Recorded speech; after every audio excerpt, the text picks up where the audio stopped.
Hey there, my investing curious friends. Welcome to Opening Bid. I'm Brian Sozzi, Yahoo Finance's executive editor. Thank you for joining us either on YouTube, Yahoo Finance, Spotify, iHeartMedia, Pandora, or Amazon Music. If you are loving Opening Bid, hit us with those likes and fire off your questions and hot takes to me on X at Brian Sozzi and at Yahoo Finance. We are here to help and listen. Now let's make some money and get a lot smarter. Joining us now is Wall Street Journal reporter Dana Mattioli, who is also the author of the new book, The Everything War: Amazon's Ruthless Quest to Own the World and Remake Corporate Power. Great title there. Here with us as well is Daniel Flax, Neuberger Berman senior analyst who covers tech stocks. Welcome to you both. I appreciate it. Dana, I'm sure you're glad that this book is done. You read it? It's done. It's off your plate. Now you go back to reporting for the Journal. That's right. Happy to have it in the world. So I was, I read the book and I was surprised by a lot of things. But maybe you could take us through some of your surprises, someone that covers Amazon for the Wall Street Journal, who really dug in here, talked to hundreds of people. Mm-hmm. What were some of the surprises when you came out the other side of this? I think some of the big surprises was just how this really brutal culture at Amazon, driven by Jeff Bezos, has resulted in some really shocking behaviors throughout the workforce. It's a pressure cooker of an environment where employees are really tempted, in order to stay ahead and keep their jobs, to do some unethical, sometimes illegal things, like spying on their own sellers on the website to reverse engineer their products, stealing ideas from entrepreneurs who come in to talk to them about an investment or M&A due diligence, and even pumping new employees for documents from their prior employees to copy them. So there's this copycat mentality throughout the company that is driven by stack ranking and other HR mechanisms, because this is this pressure cooker. We're going to touch on a lot of those things, but you got me initially here with Jeff Bezos. I mean, he's not CEO. I mean, how involved is he? Because the thinking is this is Andy Jassy's ship. He's running the operation. How big a force is Jeff still inside the company? So Jeff is executive chairman, but the legacy that he created is this culture. There's been 30 years of operating in Jeff's way. And, there's a scene early in the book where Jeff goes to this retail gala. It's 2006. Amazon's a $19 billion company. No one really takes them seriously in the apparel space. And he walks in, one of my sources sees him and says, what are you doing here? And he says, well, your margin's my opportunity. And I think that tells you everything you need to know about the man. This was a time when Amazon was really just an e-commerce company, not even a giant yet. And now they're the world's biggest cloud computing company, the third biggest digital advertiser. They deliver more parcels than UPS and FedEx, right?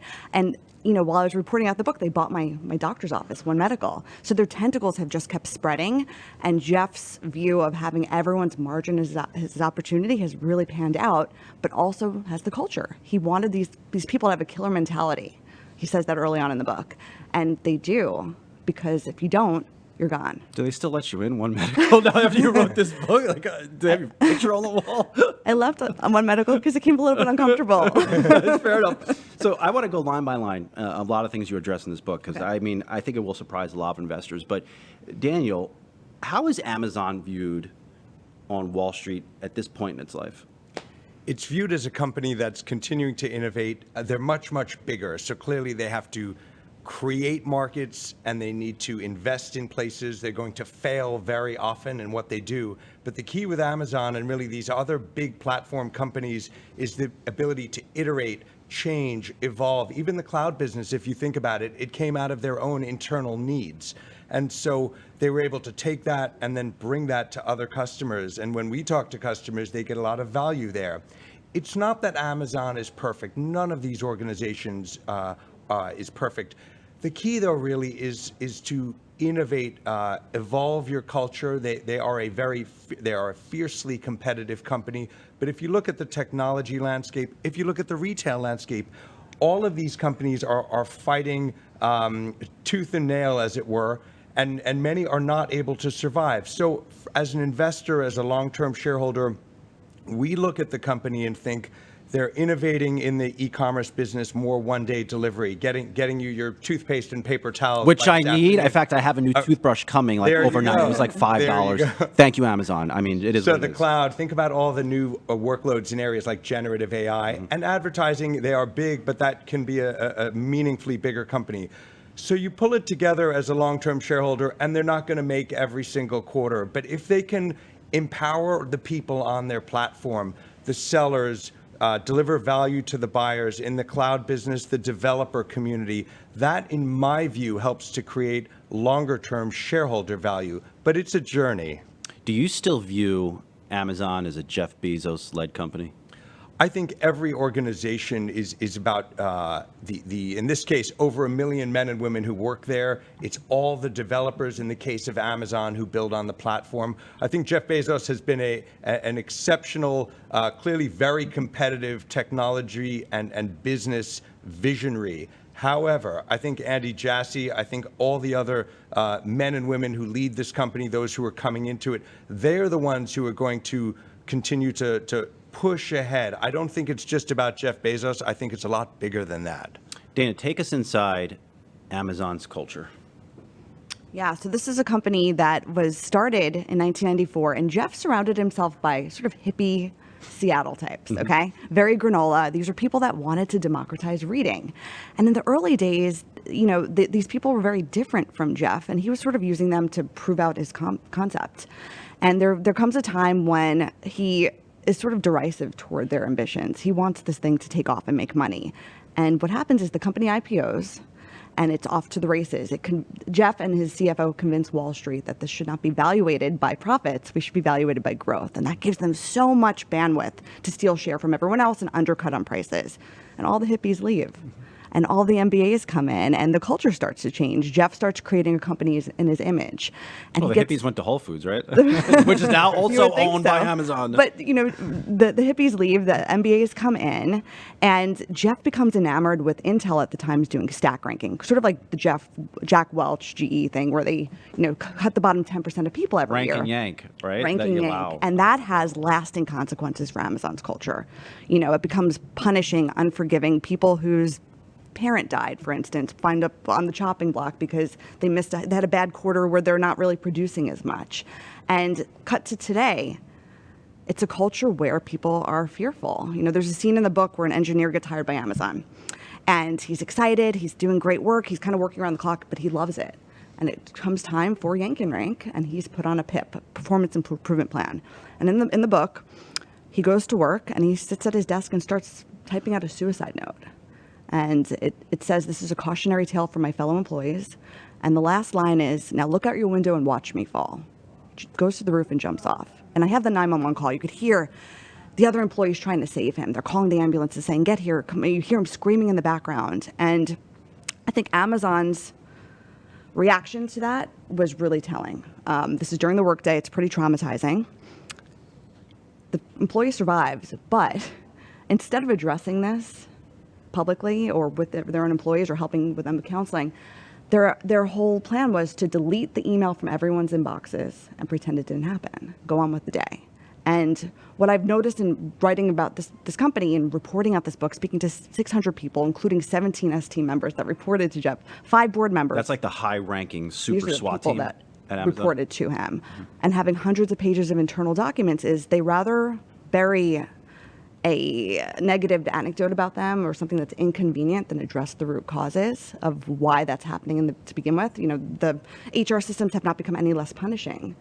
And that has resulted in some possibly illegal behavior. And it has resulted in the FTC saying they are a monopoly, that they are too big to exist in its current form. Daniel, when I hear some of these stories, that's shocking stuff. But that culture, I think, many would argue creates better profits. It creates a company that just eats the competition for lunch. How do you grade an Amazon-like corporate culture?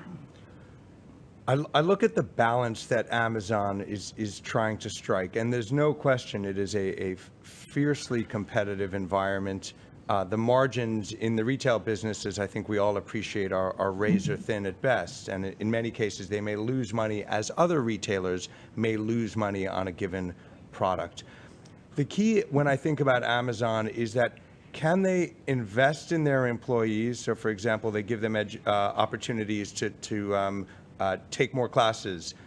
When you speak to some of the people in fulfillment centers, as another example, they appreciate the healthcare benefits. They have raised wages, and so I think it's this idea of trying to invest in them, give them opportunities. Clearly, it's a competitive environment, and they are letting people go who aren't meeting their ranks, who aren't meeting their targets. In some cases, those might not be correct decisions. Do you want to see? Organizations. Do you want to see companies do that decision, get rid of underperformers and invest in top performers? Is that how stock prices go up? Stock prices go up driven by the revenue growth and ultimately strong free cash flow generation and growth of that free cash flow generation, in my view. You then have to layer on the market's perception of where a company is going to be in 2 or 3 years or even further, meaning is the company likely to be more valuable, growing in new areas, or shrinking? So I think all organizations, including in tech, they are going to hire new people, they are going to let go people who either aren't performing, or in other cases, what you see is that if a company is pivoting out of a certain business, it may look to shut that business down or sell it, and in doing so, they will likely cut costs. So I don't look at Amazon's behavior with employees and think they are always perfect. They've clearly made a lot of mistakes. What I look for is a company able to learn from its mistakes? Are they able to make changes? Are they able to engage with their stakeholders, putting shareholders aside, the employees, the regulatory bodies, all the organizations, the sellers, those are really key to the vibrancy of the Amazon ecosystem. And Amazon is doing a lot, and I would say, as with all platform companies, there's more to be done. Absolutely. All right. Well, it's time for a quick break, but don't go anywhere. We're still rocking our usual 24-minute conversation.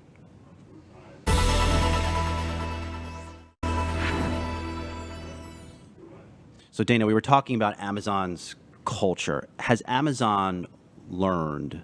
Have they learned from the observations in your book? Are they still ranking and yanking human beings outside of the company? They are still doing yanking rank. They've also had this really combative way about them as it relates to press, but also government relations. This is a company that's firmly in the regulatory spotlight. Jurisdictions around the world have said that they might be a monopoly, including the FTC.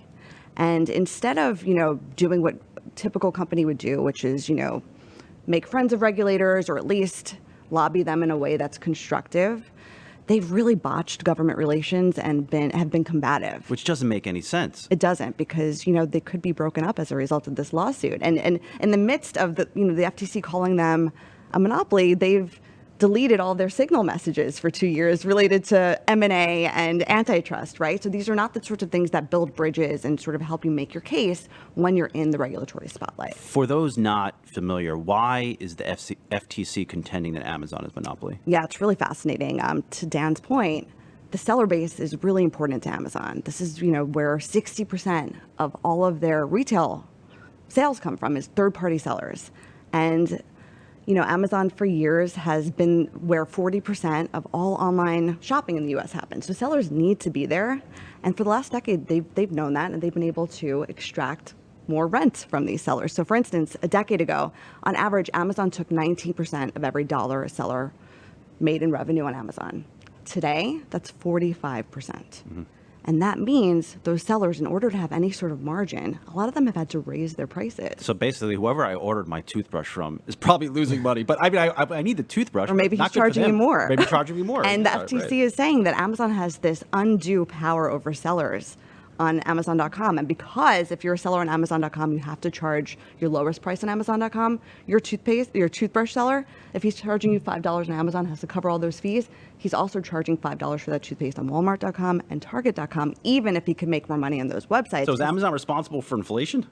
That's sort of what the FTC lawsuit is saying. Not inflation writ large, but in e-commerce, they're saying that we're all paying more because of Amazon's power in e-commerce. Daniel, how closely are you watching this FTC case, which is what? It starts in 2026? It will go to trial in 2026. How big an issue is this for you? I'm watching it very closely, not just with the FTC. If you think about the regulatory bodies in Europe as another example, Amazon needs to, and really all of these platforms, they need to be more transparent in terms of how their platforms operate, how they use data, how privacy, security, how all of these critical issues are being handled.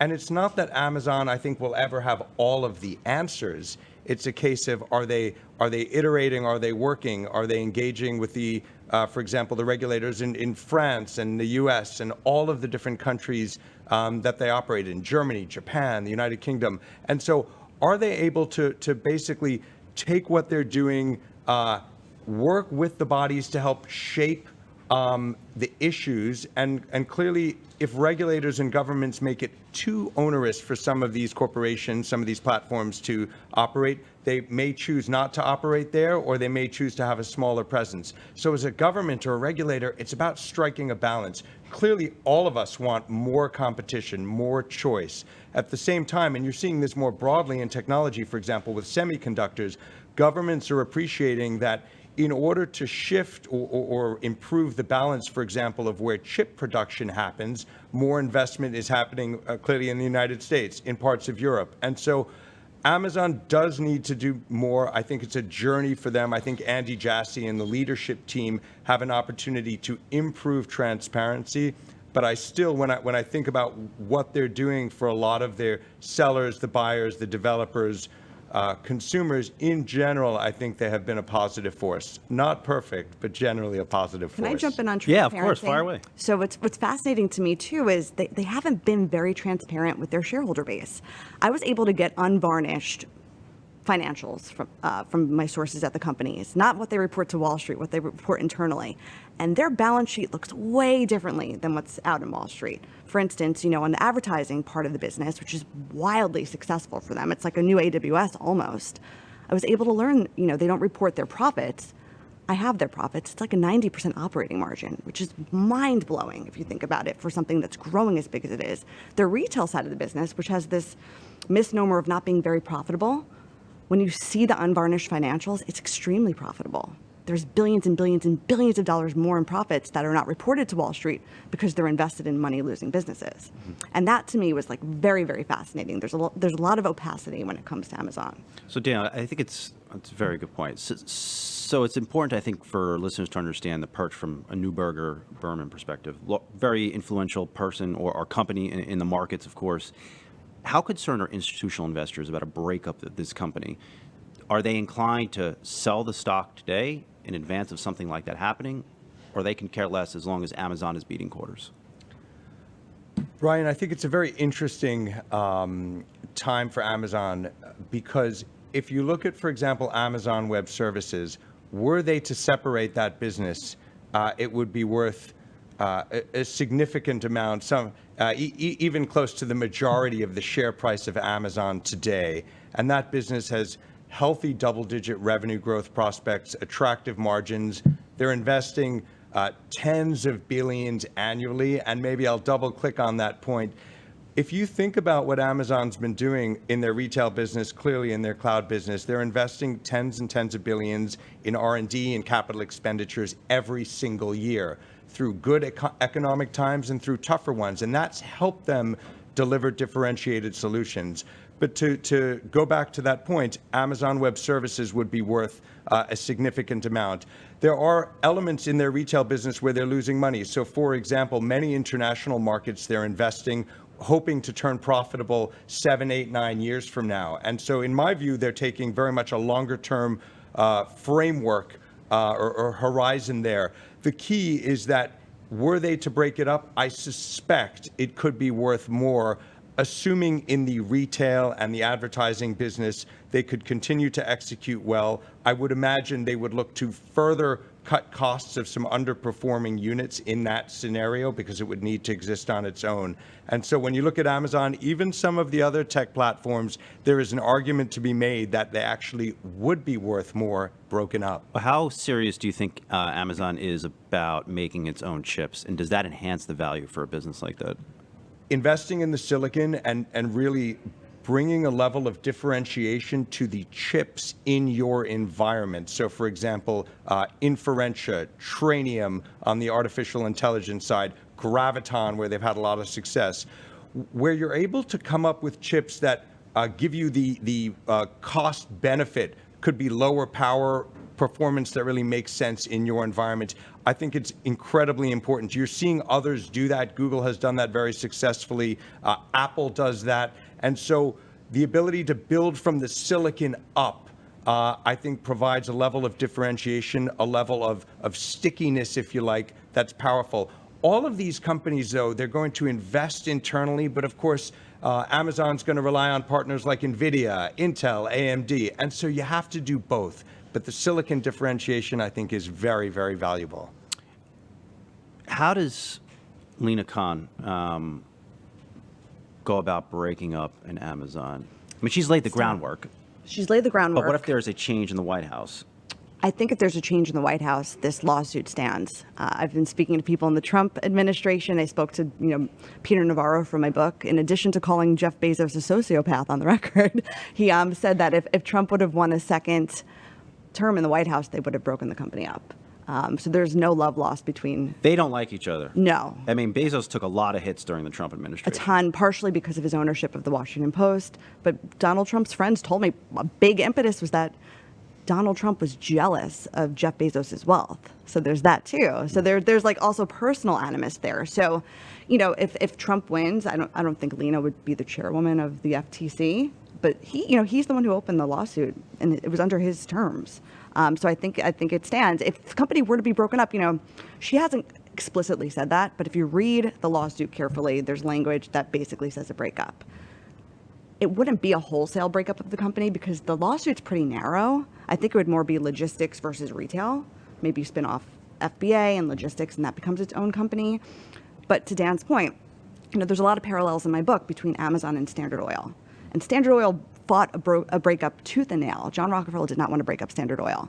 The government breaks them up in 1911. It was the best thing that ever happened to him because all of the disparate pieces quadrupled in stock market value post spinoff. He became even wealthier, and there's an argument that could happen for Amazon here if there were a breakup. Talk to us, Dina, quickly about the unethical behavior you discuss in the book about Amazon. Oh, where do I start?